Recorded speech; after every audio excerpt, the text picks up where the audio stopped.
Welcome to the Alan and Dan Review Stuff Show.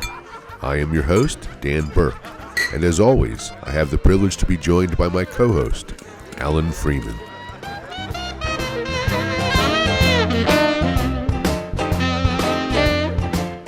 Alan, how are you? I'm doing fantastic.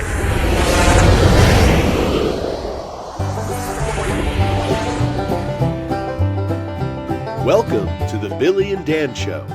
I am your host, Dan Burke, and as always, I am joined by the Baron of the Backwoods, Billy Fricker. Hey, Billy, what's shaking? Well, hey, Dan.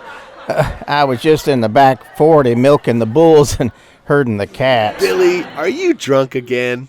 I never touched the stuff. Oh, hell yes, I'm drunk. Me too, Billy. Now on to our first topic.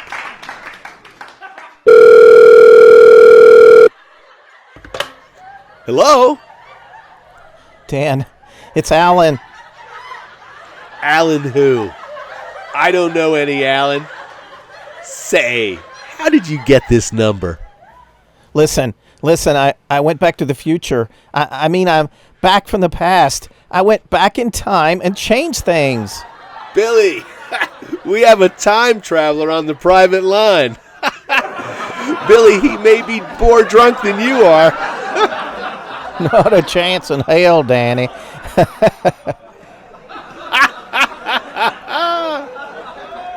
I time traveled to the past. This Billy guy shouldn't exist. Stranger, Billy and I have been friends since I was in high school. I can assure you, Billy does exist. Look at the police records. Tell my old lady I don't exist, compadre. That would sure cut down on the alimony payments. He sounds as crazy as a wombat wrapped in horse shit. Listen, Dan, I'm supposed to be the other host of the show. I went back in time and changed things. I will play along. What did you do when you went back in time? Well, I dated your mother. My mother? What? Yes, she was really hot and young. I didn't mean to do it. It's a fact. That Mrs. B was a fine-looking woman in her day. I have to get back to the future. I mean the past and change things. So you say you dated my mother? Are you my dad now, Alan? What are you doing, Alan? I'm turning on the time machine. Oh, okay, it's working. I'll be right back. I'm back. I'm back in the studio. It worked. I fixed everything. And now, the Anna Delvey Show with sidekick Alan Freeman. What the hell? Hello, Alan. You look like a dead rat. Are you in health? Still purr? What? Purr? Yes, purr. You don't get it, do you, Alan? I am a boss. You are nothing. I hate your stupid mouth. Mediocre. Are we going to review a movie? What do you think?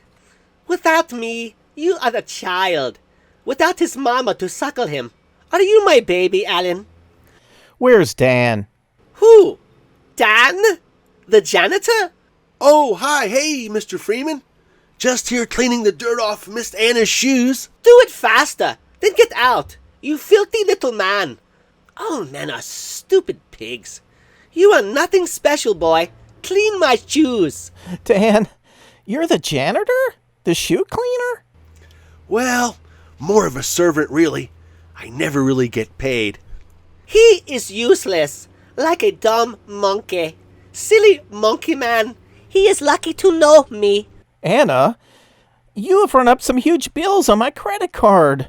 Are you going to pay me back thousands of dollars? You are so basic, Alan. Why don't you ask your friend, the janitor? I grow tired of you, Alan, always asking me about money. I told you, I wired the money to the 7-Eleven near your house ages ago. Now leave me forever alone. You seem to be so short as to have no legs. Do you have legs, little man? Oh, this is worse. Much worse. I have to get back again to the past, so I can come back again to the future. I have to make this right. Alan, you are so basic. I am a VIP. You know that. You dress like a hobo man. You need Gucci, Saint Laurent, or Louis Vuitton. You smell of the street, hobo man. I have to fix this. I'm heading back. I'm back. Woo-hoo-hoo. Wow. I'm in the studio. Good. Hey, Alan. Ready for the next topic? Dan, it's so good to see you. I am. Thank you. Our first topic is a movie playing right now on Netflix. I know it's surprising that we're doing a movie so modern. It is The Atom Project, a 2022 science fiction adventure. After accidentally crash landing in 2022, time-traveling fighter pilot Adam Reed teams up with his 12-year-old self on a mission to save the future. Alan, what did you think about this movie? Ryan Reynolds plays Adam Reed, who is a fighter pilot, and he, like you said, accidentally crash lands in 2022, and he's a time-traveling fighter pilot. And then he teams up with his 12-year-old self, and they have to go into a mission. At first, they have to find Ryan Reynolds, his Adam Reed, the old Adam Reed, has to find his wife, who is lost in 2018. And so they have to first go back to that time and find her, and then they have to solve... I don't want to give... I guess I'm not giving everything away. I don't know. Okay. They decide they have to stop time travel from ever happening.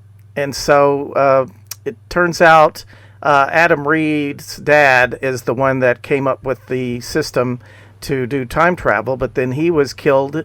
And I don't think they explored a lot about him. He died in a car crash, but they sort of make it look like his assistant lady or co-worker on the project may have had something to do with that. I don't know, because he died and then she took everything. So she had a lot to gain from him dying in that car accident.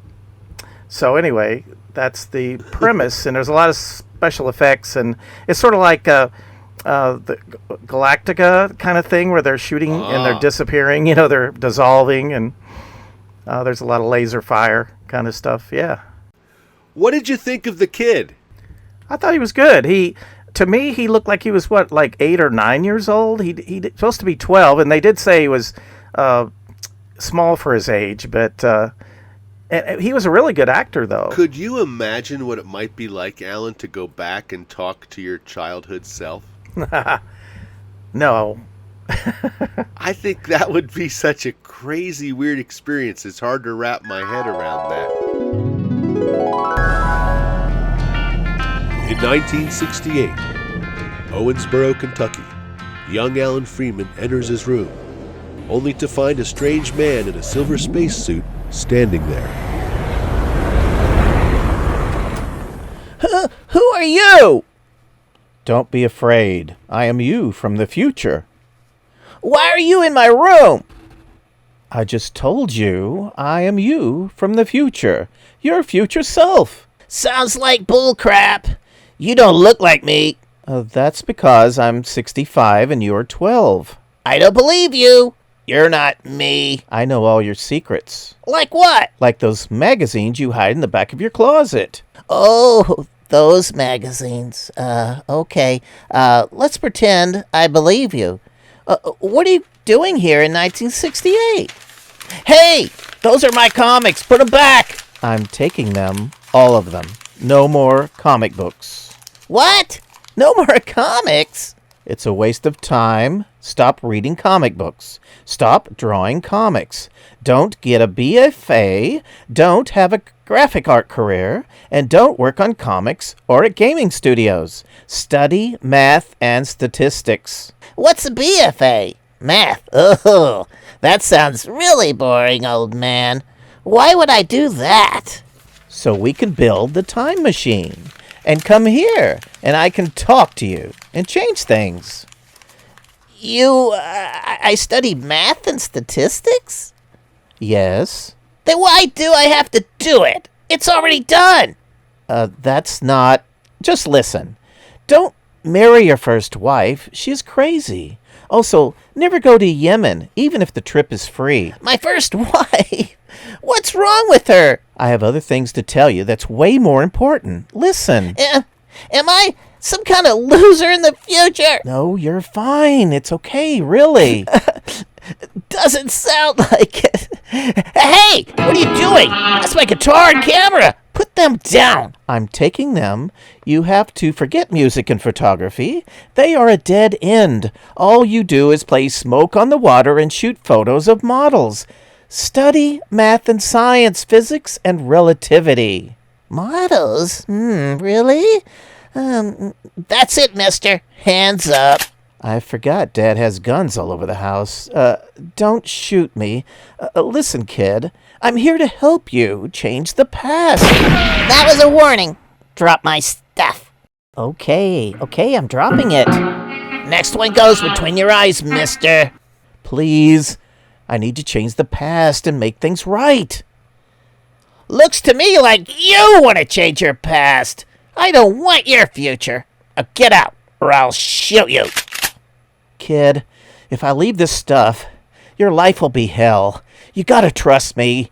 Study math or read funny books. It's your choice.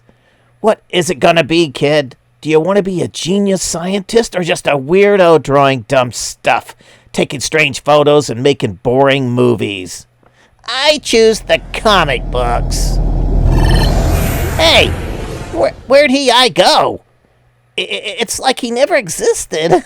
What a boring doofus. Alan, wash your hands for dinner. Coming, Mother.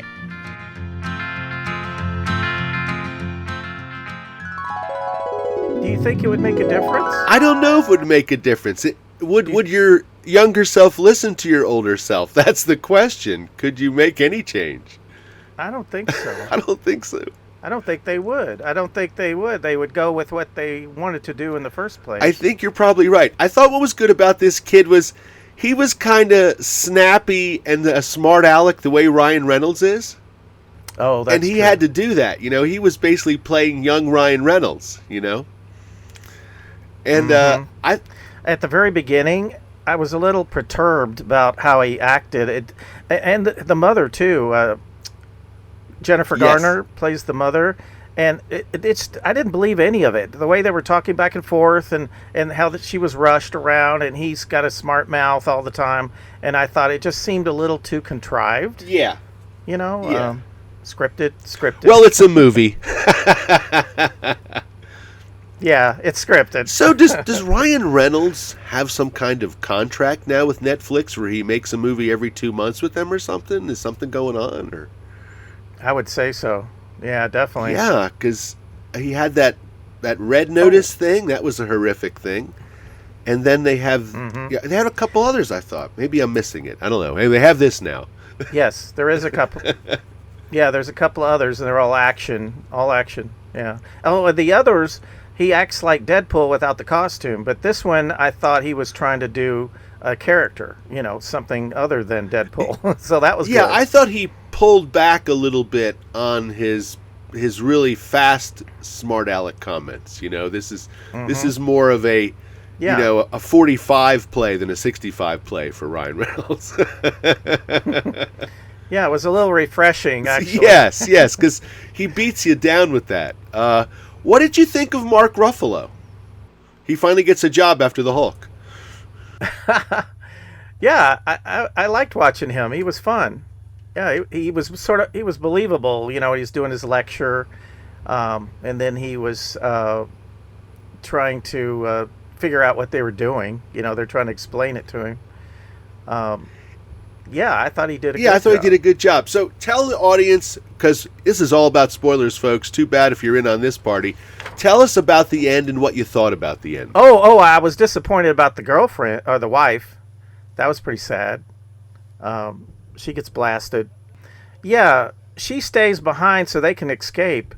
And the evil lady who is taking over the corporation is like in a big jet sort of plane, a futuristic plane. And then she sends down her minions that are sort of like the Galactica creatures, machine-looking. They're people, but they're in like armor of some sort. And so he blasts all them, and then she The lady does, the wife, blasts them, and then she looks up, and the lady in the plane just has a like laser cannon and takes her out, and you're like, oh shit. That was sad. Yeah, that was surprising. I didn't see that coming. How would you rate this movie? I would probably give it maybe a 7. I think it was for a younger audience. It seemed, the way the people just dissolve. There's no real, didn't seem to be much real danger until and when the wife dies, they don't even show it.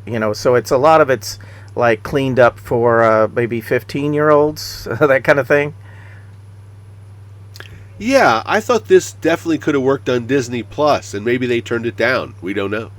Right. But that's what it seems like, that kind of movie. Yeah, definitely. All right, that was cool. Great job. That was The Adam Project, folks. I give it a 7 also, and again, I agree with Alan. I think it was for a younger audience, but there was nothing wrong with it.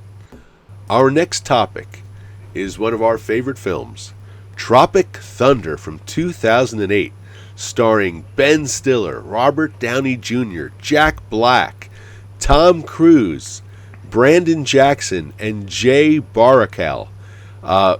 Tropic Thunder is a really funny movie. It is a film directed by Ben Stiller, starring Ben Stiller, and it really was great. It had a budget of $92 million. I'm not really sure how much it made. I think it was sort of a success. Alan, do you want to frame this movie for the audience who may have never seen it? Yeah, at the beginning, it's really funny. There's a whole lot of fake ads, and they're sort of talking about the different characters that you're going to see later. And they're all like stars on their own, sort of a thing. And Jack Black especially is like a real character that has been in a lot of different movies that are really goofy. And they make fun of that. Yes. That is just awesome. And then it turns out they're going to make a movie based on this guy's life, which you later find out he made it all up. And he supposedly had lost his both hands in the war in Vietnam, and later you find out that's all fake too. And so anyway, they go out into the jungle, and Robert Downey Jr. is playing a black man. He's got black, and I think he supposedly did his makeup permanently, right? I think that was part of it. I could be wrong, but I think they did undergoes surgery. Yes. He undergoes surgery to change his skin color. That's what I thought. So he's a black guy, and he talks like a black guy, but the other black guys look at him like, you're just awful. You're terrible. And so that alone was crazy that they would even think to do that. So anyway, they're making the movie. It looks like it's really happening, and all these explosions are going off and everything. And then all of a sudden, Robert Downey Jr. is like, no, wait. I want to redo that or something. and it's like impossibly too late, to redo that scene. But anyway, the premise is that they all get dropped in the middle of the nowhere in the jungle. And then supposedly there's cameras everywhere along their route, so they don't even see the cameras, right? So then right off the bat, the guy that's sort of in charge, the director, steps on a landmine and blows him up. His head comes off. But they still think that it's part of the movie, which is crazy. Yep. So they go on this adventure through the jungle, and then there's like Contra or like Milita guys in the jungle, and they start going after them for real. But they think still that it's part of the movie, and they're shooting blanks the whole time. But of course, the rebels are shooting real bullets at them. It's just so crazy. And then when Ben Stiller gets captured, and they put on a stage show, and they make him redo his kind of idiot. A character that he was famous for in a movie. Yep. Simple Jack. He has to do what they tell him to do. Anyway, it is definitely one of my favorite movies of all time. Yeah, this is a real hoot. You're right about the beginning. We see commercials from all the different movie stars selling products, and we really get a sense of their personality from these clips on who these movie stars are. Great narcissists, every one of them. And they sign up to do this movie, Tropic Thunder, and the plan is to drop them in the middle of the jungle, film it with cameras that they can't really see, so it seems kind of live and kind of gritty. And, of course, it's a big case of mistaken identity, the entire film, because they are dropped into a real jungle, and there's real militia shooting at them and hunting them and stuff, and there is no cameras going on. It's just them, but the entire time, like Alan said, they think that they're being filmed, so they act like they're in a movie. They keep doing, heroic things or silly things, and that's really, really funny. One of my favorite parts of the film is Jack Black. He's like addicted to, I guess, cocaine or something, and so he's out there in the middle of the jungle going through like the 5 steps of withdrawal, and he's freaking out and shit, and finally he gets a little bit of bag of cocaine or something, and a bat comes down and grabs it and flies away. It's so funny. Anyway, I really, really liked him. I liked everybody. That's good. What else did you think about it? They keep cutting back to Matthew McConaughey is sort of like an agent, and he is dealing with the producer of the movie, who's a real whack job, and that is played by Tom Cruise. Yep. Oh my God, Tom Cruise has got all this body padding on and everything, and he does not look like Tom Cruise at all. No. And in the end credits where he was dancing, I was like rolling on the floor. I mean, it was so funny. Yeah. My gosh, was that funny? Tom Cruise is portrayed as like a 55-year-old, open, hairy-chested, gold chain kind of producer from the 70s.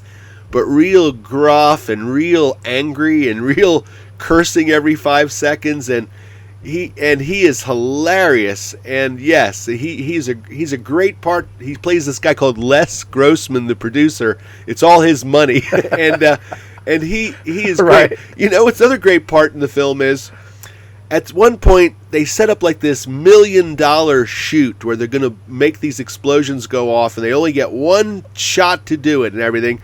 And then they screw it all up and blow it all up because they think the guy said go. And so all the trees are blowing up and everything's blowing up, but it's not supposed to be. It really is funny. The whole thing is just fantastic. It's like, and then they have scenes where they're making fun of Full Metal Jacket and all those other Vietnam movies, where William Dafoe runs, and then they're pulling away in the real movie, and he's got his arms up in the air, Platoon. And all that jazz. Yeah, right from Platoon. Yes, Platoon, and all the soldiers are coming up behind him to get him, and this is really happening, in this movie. It's so funny. Yeah, this works on several levels. It works as sort of a behind-the-scenes watching a movie get made movie. It works as the case of mistaken identity film because they think they're in a movie when they're really not, while they're in danger, and all that different stuff, and also a commentary on different films and on our culture itself. In other words, we worship movie stars. We do put them in commercials to sell stuff. The whole thing is a parody, but it's pretty spot on. Yes. I just loved that. I just couldn't believe it. They spent a long time on just writing the script for this. I remember that. They spent months or maybe years adding to the script before they started making the movie. I believe it. I think that this was a labor of love for Ben Stiller, but this is a really, really good movie. I give this one a 10 out of 10. Well, I definitely give it a 10 out of 10. Yeah, high score for me. It's completely rewatchable too because it's so freaking absurd and funny, and because the jokes are coming, it's frankly even funnier when finally Nick Nolte pulls off his fake hands and he has real hands. Right. The idea that a guy would walk around for years with fake hands on is just so ridiculous. I love the meeting scene. It was early on, and Nolte was sitting in the back. He looks like a hardened veteran of war, and yes. And they had the big screen with Les Grossman up on the screen, and he's like yelling at them, and they're all around this big table. Oh my gosh. Which one of you guys is the key grip? The guy raised his hand. I want you to punch that guy, the director, right in the face. That's what happens. I bet they, like, when they wrote this, and I think Stiller wrote most of it, but he had help, and they were, Les Grossman was all the producers they'd ever worked with, all put into one guy. Yes, and that's what the point was with the actors, too, was showing how it is when you're on a movie and you have to work with different actors, including a drug addict actor. And it was really, really funny. Good stuff. I think they tied him to a tree at some point, didn't they? He was going through withdrawals, and he just had his underwear on. Yeah, they were doing a takeoff of, Ulysses, when he's tied to the mast of the ship. And he hears the sirens. Okay. That's the takeoff there. It's just great. My God. Our next topic is The Marvelous Miss Maisel, which I'm just going to talk about for a quick second because I know Alan is not interested. Well, he was. He watched some of the show, but not the 4th season. I've just concluded the 4th season, and I have to say, I'm a little underwhelmed by the 4th season, Alan. It's the usual, usual stuff where they patter back and forth. The quick one-liners. She lives in this world of hell where she's just quipping. I don't think her. Let me frame what happens in this 4th season for folks who haven't seen it real quick. Midge loses the job on the big tour with the famous singer who's modeled after Nat King Cole. She gets fired from that tour. Now she has to basically start her career over. So she goes to work in a strip club as the MC between the different girls stripping on stage. And I have to say, they really try hard. The strip teases are cute as opposed to being sexy. They're trying to be from that era in a way. But in a way, this show, this season, you really have the feeling you're watching a television show. And that's not a bad thing, perhaps, but the way Midge interacts with people, it's not real. And the way she is not real. And her manager, Susie, who is perennially angry and upset in some ways, the point of tension with her, the old movie star lady has come back, who's basically Lucille Ball, and she wants to rehire Susie as her agent, and that's the tension for that. And so throughout the season, she keeps trying to hire Susie, and Susie, who is broke, by the way, is receiving cars like gifts and money and all this crap, and yet her life isn't impacted by all the financial gain, which she desperately needs in the context of the story. And so it's just another joke, another thing, like, oh, I got a new car. Like, Susie herself would sell the car in 5 minutes to repay her gambling debts. But anyway, all that is glossed over. It's just a TV show. And then the husband, the ex-husband of Midge, writes the check to cover Susie's gambling debts so that Midge doesn't know that Susie gambled away all her money. And that's a betrayal on so many levels. Susie, the husband, I don't know. This is a crazy show. Of course, written by the lady that wrote the Gilmore Girls, so it's that almost machine gun pace of phonetic conversation, back and forth. So it gets a little tiresome after a while. And the 4th season, you're always waiting for her to stand up and do a funny routine.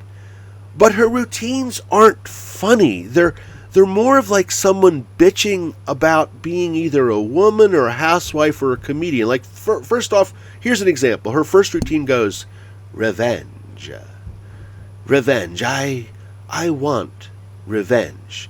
Not regular revenge. I want biblical, old-fashioned, burn it to the ground revenge. And the whole audience laughs at this. I'm making it sound better than it is, frankly. And I don't know, she never does a funny routine. So I'm going to give The Marvelous Miss Maisel season 4, I'm going to give it a 5 out of 10 because I was disappointed. I felt the seams, like especially by the time you get into a couple episodes in with the strip club, you really feel like you're on the set of a show. There's 8 guys sitting in the chairs as usual. There's the lady on stage dancing around in her little feathers. And it just seems like you are watching a stage play. Maybe that's the best way to put it. I don't know. This one got away from her. I saw the first season.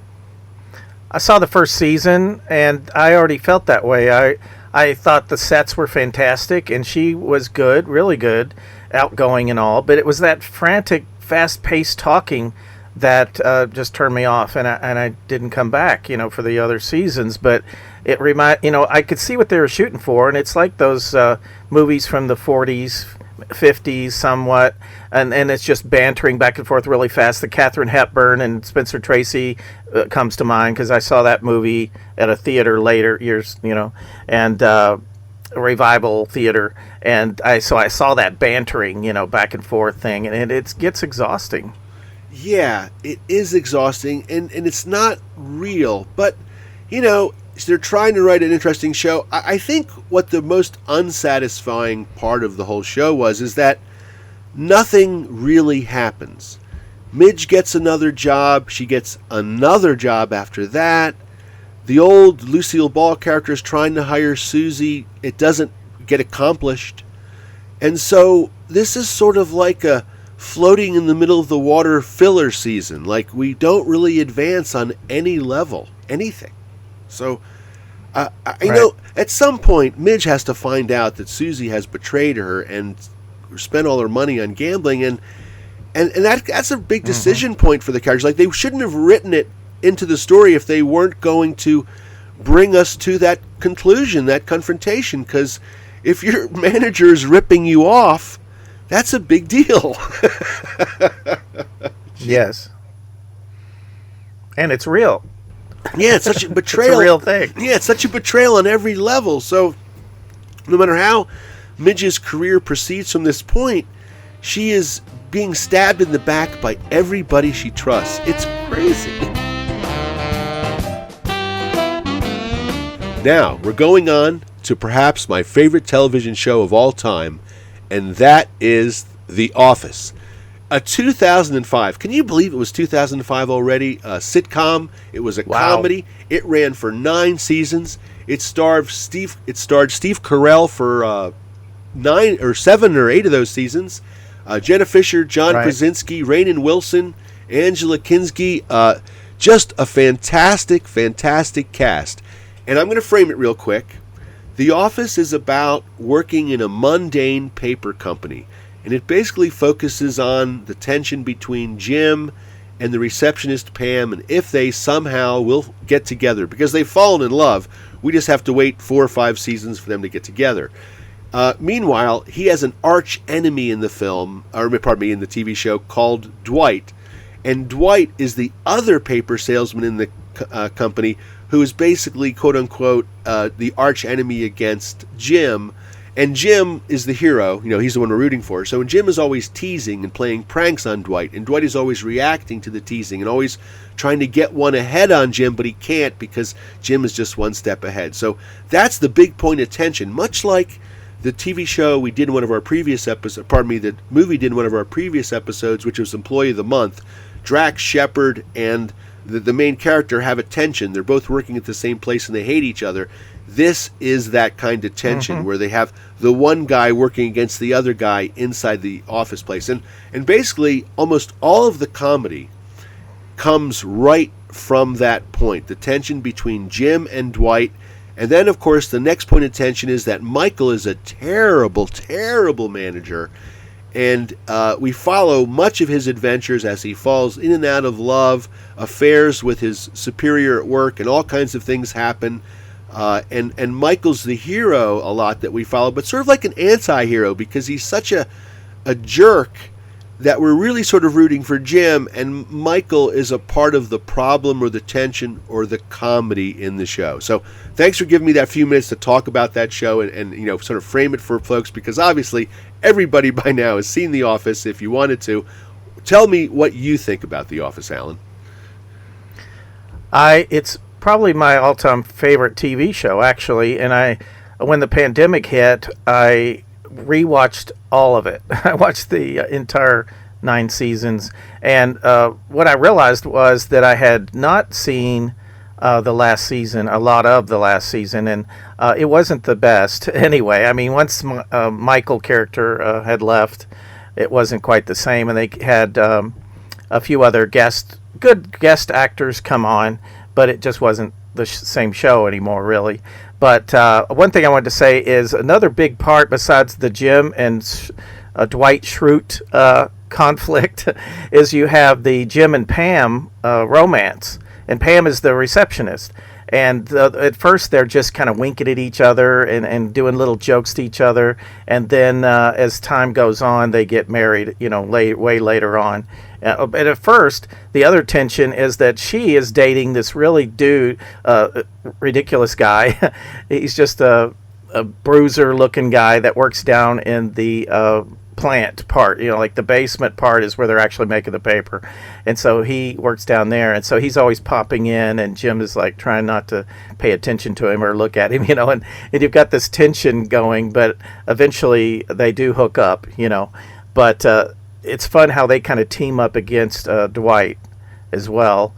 And then you have a whole lot of other characters. You have the guys in counting, you have the real fat looking guy, Kevin, accountant guy. Oh, and you have another one. I think he's an accountant, but he used to be in the band The Animals. Is that correct? Creed Bratton. Yeah. Yes, Creed, and he is so funny. He's so dry, and he'll say just the most ridiculous things as well. And then you have the other accountant lady with the blonde, and she's real thin, small girl. And she has a cam so you can watch her cats all during the day at home while they're playing. She's insane. It's so funny because I used to work for like 5 years. I worked in a office similar to that with the cubicles and everything. And we had people that were all weird, of course, in their own weird little ways. And so I think that's why I rewatch it and always think about it. Oh, another thing I want to mention is that it's done like a documentary. And I don't think I'd seen this done before on TV. I know this is the whole show's based on a English BBC or whatever version of The Office with Ricky Gervais was the Michael. He was the head of the company or the manager. And so they based it on that. Yes, The Office is based originally on a 6-episode series out of Britain created by Ricky Gervais. The producers in America took that 6-episode series and with Ricky produced it into America. What's really brilliant about The Office, it works on a lot of levels. It's a comedy. It's an episodic love story. But what it does is each season builds upon the previous season, as opposed to some shows like perhaps Beverly Hillbillies, where it's just a standalone show. It really has no reference to the show before it or the show after it. You follow the adventures of Michael and Dunder Mifflin, the paper company, Jim and Pam et al., through each season, and they go through a lot of changes in stories and adventures, and they build upon each other. So each show relates to the next show, and that takes incredibly good writing. And this is the last well-written sitcom I think we have in history, except for What We Do in the Shadows, which is doing the exact same thing The Office does. They obviously sit down, plan the whole year out, and then they work really, really hard on each episode, even though it builds into a larger tapestry of a story, into making that episode funny. And it really is. I think this show perhaps maybe hold on, let me keep going. I think perhaps the show did lose its way in a little bit towards the end in season 7 and 8, when after Michael leaves, they're not really sure what to do. And it's weird that they did not give Steve Carell another contract. But what I really love about season, I think it is 7 or 8. No, I think it's 8. It's 8. There's an episode in there called Tallahassee where they all travel to Florida in order to open the new Sabre company store. They're going to start selling Sabre products directly to the public. And Dwight has an emergency appendectomy in the middle of this episode, but he leaves the hospital only after 2 hours because he's desperate to become vice president of the new store, of the new wing of the company. So he comes back after the surgery, and I think that Rainn Wilson should have won the Emmy for this episode. He's brilliant in all the episodes, but this episode especially, it's a zany comedy episode, where it's not supposed to, it's real for them, but in real life nothing like this would happen. No one leaves the hospital after an hour, but It's really, really funny. He's carrying around next to him that rack that has all your fluids connected to your body. So he's still dragging that around everywhere he goes and everything because he just had surgery. It is one of my absolute favorite funny episodes. Oh my gosh, I love that so much. It's called Tallahassee, and it really is great for me. So the show, what I'm trying to get to, is it has several peaks. Season 5 has a peak. Season 6 and 7 have great peaks. And Season 8, believe it or not, has a peak too, because the writers get back in the chair and they figure out what they got to do with these characters and they make it work. And they bring in a character called Nellie, who ends up taking over the office from Andy, who was the manager. And by subverting Andy and causing him to become frustrated and angry, again, a great source of comedy, it's absolutely hilarious. So The Office, super well written, works episode to episode, builds upon itself, and follows the adventures of those people in a really fun way. By the time you're in the middle of season 3, you're rooting for everybody, even Michael. You're rooting for. And so okay, what I was getting at before was that this is done in a documentary style, so it's as if there are cameras you don't see, and they're playing to those cameras. So they'll have some sections where they are in a room and they just talk to the camera, they're saying how they feel. And that's what I was trying to say I hadn't seen before, except, the fact that they had done it in the original The Office, in England, whatever. And so that is something that is just so different. And then they did it again, on sort of a spin-off of The Office was the Park and Rec. And they were also, to some degree, talking to cameras, like hidden cameras. And so that makes it a whole different feel than any other show. It's true, and that's what's cool about the television show and the movie, What We Do in the Shadows. Both of them are filmed as mock documentaries. And so, like I said, What We Do in the Shadows is building really off the Office formula of good writing structure and stealing the fact it's a documentary. The Blair Witch Project, I think, was the first movie that was sort of like lost footage documentary thing. And I believe, and I could be wrong, I believe Trailer Park Boys was the very first television show produced in Canada at the time, was the very first show to present the documentary style of telling of a television show. I believe they have the merit of being the first one. But either way, The Office does it absolutely brilliantly. So tell me some more that you like about The Office. Okay, this is probably in the last season. One of the camera guys becomes part of the TV show for a moment. They start talking to the camera guy, and then they start showing him, and he's talking to Pam, and it looks like they're dating even. I think maybe he and Pam are going out or something at some point. They don't dwell on it or anything very long, but I thought that was interesting that they took it to a whole nother third party level, Yes. I'd like to talk about another peak in The Office for me. First off, Michael Gary Scott, the character played by Steve Carell, is absolutely beautiful. And you can tell that Steve Carell did a lot of riffing, a lot of improvising as he did this show.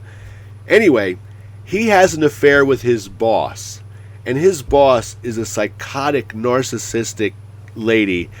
And he gets in deeper and deeper. Her name is Jan, and he's trying to break up with her. It's all bad. And so they finally builds to this final episode called The Dinner Party, where they finally trick Pam and Jim into coming over for dinner to their house. And it is just such a debacle, the entire dinner party episode. But that episode itself is rated as the #1 episode from The Office. It's not even just my opinion. Wow. Yeah, in the great pantheon of fans, that is rated as the #1 show. And I have to say, I have watched The Dinner Party like 100 times. It is so damn funny. Oh my gosh, when they go in and he says, welcome, and and then they realize that the food won't be ready for another 4 hours, and they're all starving, and all this, just every single part. I like when they all first came in, and they're kind of giving them a little tour, and they have this big wall with nothing on it, but a TV is mounted on the wall, but it's a little TV. It's a little flat screen. It's hilarious. Yeah, it's like 9 inches across, and Michael says if you want to see it closer, you can just pull it out, and he pulls it out 1 inch. Oh my God.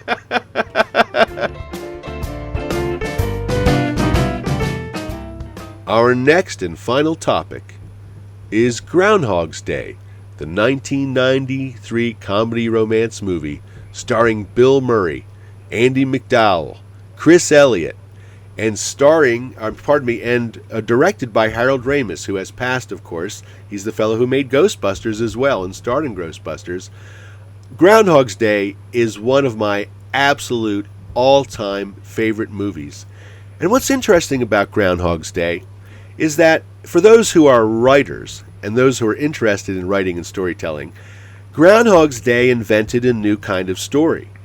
There's been the Journey story, then there's been Ulysses. Now, all the different versions of stories have been cataloged and created, and along comes Groundhog's Day and creates a new twist on a story. And many, many films and stories have been written now and TV shows using the Groundhog's Day idea. And that is, you're stuck in a loop of a day where you repeat the same day over and over again. And in the film, Bill Murray plays a newscaster named Phil Connors, and he goes to a small town in Pennsylvania to see the groundhog come up and have, will there be, 6 more weeks of winter or not? And he hates the whole idea of going to Puxatawney, Pennsylvania, and looking at Puxatawney Phil, the groundhog. He thinks it's terrible, but he becomes trapped in this day, this Groundhog's Day, and he's trapped in there for what seems to be 20 years. Every 24 hours, the whole thing resets, and he has to relive the whole day. Everything happens again the same way over and over again. And at first, he rebels against it. He gets depressed, and he takes advantage of it. He goes through all these different emotions and journeys through the film. And then at the end of the film, he learns that just by being his better self, he creates a better day for everybody around him. And so he goes all out during his 24 hours to make that the best 24 hours for everybody he comes in contact with. And it really gives you a metaphor for life itself, because all of us experience the same day over and over and over. That's a fact. And yet, each day we have a brand new opportunity to affect change, do different things, make different decisions, do things completely different than we did the previous day with a whole new result, frankly. And so that's what's wonderful and beautiful at the simplicity of this story, because it's about that whole concept of, can you change your life by changing your actions? You know what I mean? Like, how much effect do you really have over other people? And so on. So this thing works on a million levels. Bill Murray doing his deadpan dry comedy that he does so brilliantly. That is what, frankly, he does. Just the way Ryan Reynolds does smart alecky comedy, Bill Murray does the deadpan comedy, and it is brilliant. And I just love this film on every single level. I thought it was just if I could give it a bigger rating than a 10, I would give it a 10. And it is iconic. It created a whole new genre of storytelling after this movie. So really incredible. And I read about the development of the film, and it's interesting because the development went through different kinds of stories on this, and they really had to hammer it out to get the exact final story that they wanted to make it work. And if you're ever interested, I would recommend looking at the background of how Groundhog's Day was created, because it's actually really interesting. It didn't start off as a fully formed idea the way I'm describing it. They had to work on it quite a bit to come to the idea that it eventually became.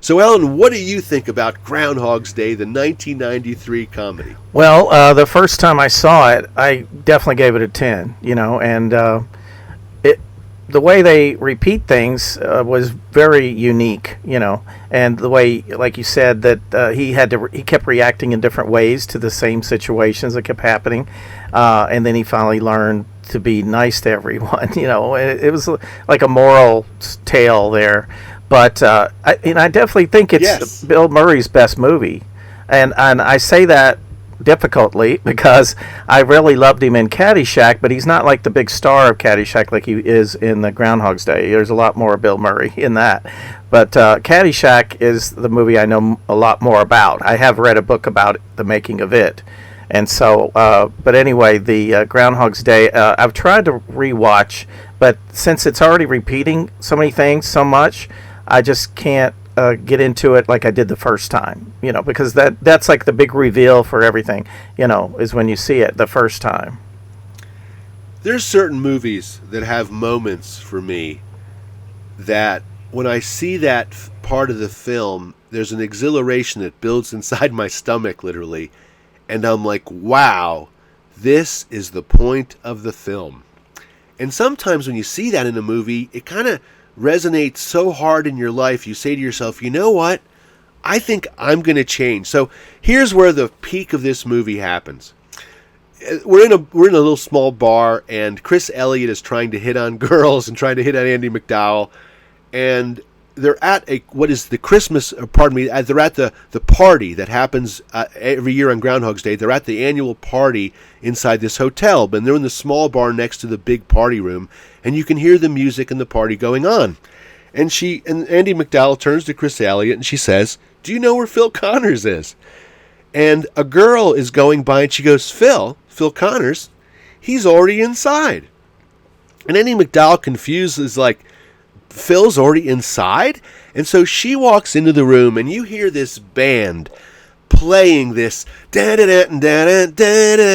this crazy jazz music. The whole audience is dancing and the whole place is happening and clicking. And she's kind of smiling and she's kind of walking through the audience looking for Phil Connors.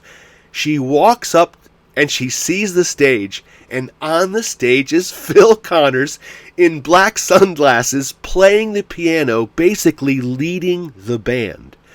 And there, and then he raises his fist, and he clenches his fist, and the band goes blip, and the band stops on a dime while he gives them the cue, because he's the leader of the band somehow. And it is that is the peak of the movie. That's so brilliant. It tells you everything. She falls in love with him right there. He has changed who he is considerably, and he went out and learned a musical instrument. After I saw this movie, I went out and learned a musical instrument. I was just like, you know what? It's possible. You can make different decisions that change your life and literally change who you are, how you're perceived, what you do. It's like going on a diet, losing 100 pounds. You're a different person by the end of that experience. You are. And we get to see Phil changed, metamorphosized into the person he now is. That even just talking about it gives me chills. That is the peak of the movie. It is absolutely brilliant. They nailed it. Like, it's subtle. It builds. They slip you into the moment. Like, a lot of stuff feels contrived and bullshit in movies, and there's always that scene in movies, I always call it the applause scene, where everybody goes like this. Like in The Proposal, Ryan Reynolds, asks the girl to marry him, and they all go, woo! Like, that doesn't happen in real life. You don't walk into an office building, everybody applauds in the lobby. It never happens. But this movie, everything is sort of organic and works. You never feel like you're in a movie. It's so good. If you've never seen Groundhog's Day, you gotta see it. It is groundbreaking, and like I said, it does so many things so well. And Andy McDowell, you fall in love with her in this movie. She's never been prettier. She's never been more down home and more spun, and and she just wants to live on a farm and be laid back. And everybody who's ever wanted to fall in love with a simple girl is like, man, I wish I could meet a girl like that. It's like everything works on this movie. And Chris Elliott, who didn't have a career before this.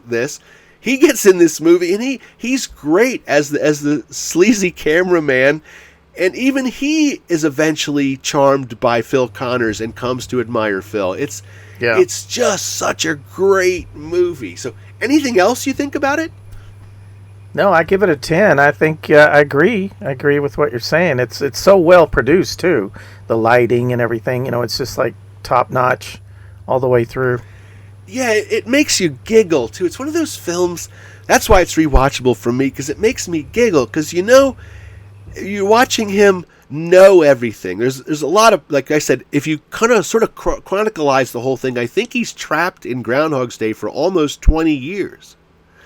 And he goes through a lot in those 20 years. He goes, he robs the bank, he seduces girls, and he grows tired of that, and then he tries to learn things, and so he grows spiritually, he grows intellectually. You see how he gets depressed for years and just lays in bed for years. Like, he goes through a lot of stuff in this movie. What the hell happens to him? So it's really great, and he even tries to commit suicide. So the film keeps its pace, because we keep seeing Phil go through day after day after day, and they make it pretty quick, and they make it funny.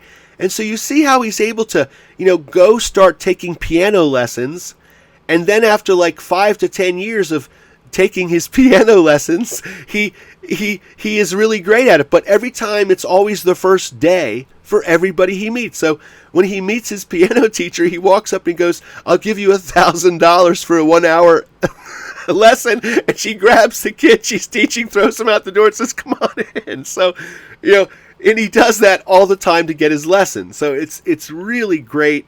They thought this thing through. This is a well thought out script. There's nothing wasted. It is truly one of the perfect films ever made, I think. It's just so great. Folks, we are wrapping up our talk about Groundhog's Day, the movie. But wait a minute, Bruce Willis stopped into the studio just a moment ago. He just walked right in off the street, and he came in and he went right into the restroom, and he's in the restroom right now, and when he comes out, I'm going to interview him. Bruce Willis? Did you know he was coming? No, I didn't. Like I said, he just walked right in, he didn't even say a word, and he walked right into the restroom. Oh, wait a minute, he's coming out of the restroom now. Hello, Mr. Willis? Hey, no handshaking. Listen, pal, I just came here to use the John. I took a big dump in there. Now I'm out of here. The water is overflowing? Did you clog the pipes? The Bruce does the giant deuce. What can I say? Later. What happened? Bruce just took a dump in my bathroom, clogged the pipes, and now he is leaving. I can see him through my window. He's crossing the street. Holy Toledo! What happened? Alan, Bruce Willis was just hit by a bus in front of my studio. Hit by a bus? How unfortunate. Shall we talk about the next topic? Yes, it's Groundhog's Day, starring Bill Murray. Wait, we just reviewed Groundhog's Day. We did all this. Alan, are we reliving the same review over and over? Alan, Bruce Willis just came out of the bathroom. What do we do? Again! Hey, Mr. Willis. No handshaking. Listen, pal, I just came here to use the John. I took a big dump in there. Now I'm out of here. Wait, did you clog the pipes? The Bruce does the giant deuce. What can I say? Later. What happened? Alan, you're not going to believe this. Bruce Willis came out of the bathroom, he took a giant dump in the bathroom again, clogged the pipes again, and now he left again, and I can see him through my window crossing the street. The bus hit him again! Groundhog's Day. Alan, what the hell are we going to do? I don't know. Maybe it will stop. Alan, Bruce Willis is coming out of the restroom again! Bruce, don't go outside! Hey, pal, no handshakes. I gotta leave. I took a big dump in there. Now I'm out of here. Pipes are clogged. Yippee-ki-yay! Bruce, if you walk out that door, a bus will run you down. Welcome to the party, pal. Later. What happened? Alan, you're not going to believe this. Bruce Willis came back out of the bathroom again.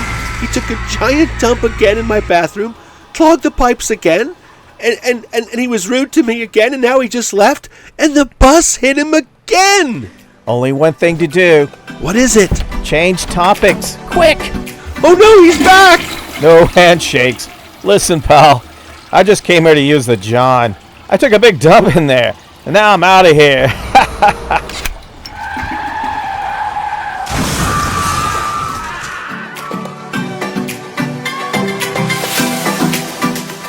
I'd like to thank everybody for stopping in today to the Alan and Dan Review Stuff show. I had a great time talking about The Office, Tropic Thunder, The Adam Project, and Groundhog's Day. And I'd like to thank especially my co-host, Alan Freeman. Alan, did you have a good time? I had a fantastic time, Dan. That's great. All right, everybody, we'll see you next time. And don't forget to like and subscribe. Hit that bell notice button so you know when we have a new show. We put up 2 new shows a week generally, so you can look for us. And we will be back here in the studio again before you know it. Have a great day.